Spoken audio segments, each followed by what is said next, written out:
Friends, welcome to Tamil movie update. இன்றைக்கி நம்ம எந்த மூவி அப்டேட் பார்க்க போகிறோம் அப்படின்னா, நம்ம ஜித்து ஜோசப் இயக்கத்தில் பிஜு மேனன், ஜோஜு ஜார்ஜ் நடிப்பில் வெளியே இருக்க படம் தாங்க நம்ம வலது வாசுதேவ் கல்லன் அப்படின்ற ஒரு மலையாள படம் தாங்க. இந்த படம் தமிழ் டப்ளியூ வந்திருக்கு.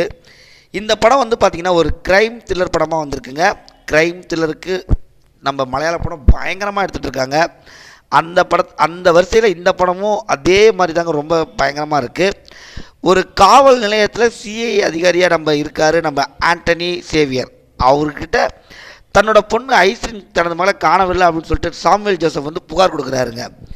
அப்போ அவர் யார் என்னன்னு தெரியாம விசாரிக்கிறாரு.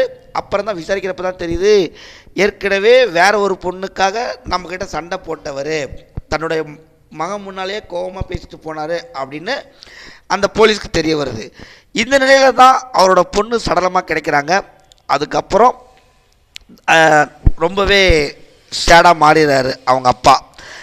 அதுக்கப்புறம் ஆண்டனி மீதும் அவருக்கு சந்தேகம் வருது. அப்புறம் ஒப்புதல் வாக்குமூலம் வாங்க வைக்கிறாங்க.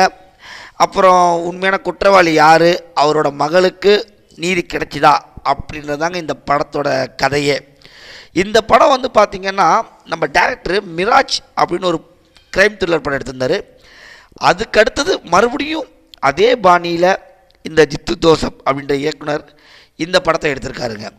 முதல் பாதி வந்து பார்த்திங்க அப்படின்னா படத்தை நம்மளால் ஈஸியாக கண்டுபிடிக்க முடியும், அந்த மாதிரி கொண்டு போயிருந்தார். ஆனால் ரெண்டாவது பாதியில் ட்விஸ்ட்டுக்கு மேலே ட்விஸ்ட்டு வச்சு படத்தை வேறு மாதிரி கொண்டு போயிட்டாருங்க. ஒரே லொக்கேஷனில் ரெண்டு பாதியை கொண்டு சென்றாலும் படத்தில் ஒரு இதே இல்லாமல் ஒரு சுவாரஸ்யமாக கொண்டு போயிருக்காரு நம்ம ஜித்துங்க. எதுக்குப்பா இவ்வளோ ட்விஸ்ட்டு அப்படின்ற மாதிரி கொண்டு போயிருந்தாலும் படத்தை பொறுத்த வரைக்குமே ஒரு பயங்கரமாக கொண்டு போயிருக்காரு. இந்த படத்தில் நம்ம போலீஸ் கேரக்டரில் நம்ம பிஜு மோனன் வந்து பயங்கரமாக நடிச்சிருக்காரு. அவருக்கு போலீஸ் கேரக்டர்னாவே பயங்கரமாக செட் ஆகும். ஃப்ளாஷ்பேக் காட்சிலையும் பயங்கரமாக பண்ணியிருந்தாருங்க.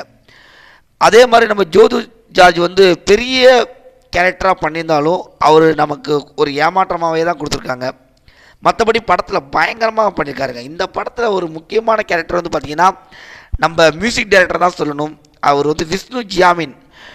அவர் தாங்க படம் முழுக்க விறுவிறுப்பாக போகிறதுக்கு ஒரு முக்கிய காரணம்னே சொல்லலாங்க. இந்த படத்தை கண்டிப்பாக போய் பாருங்கள். பார்த்துட்டு உங்களோட கமெண்ட் செக்ஷனில் கமெண்ட் பண்ணுங்கள், லைக் பண்ணுங்கள், ஷேர் பண்ணுங்கள். Thank you friends.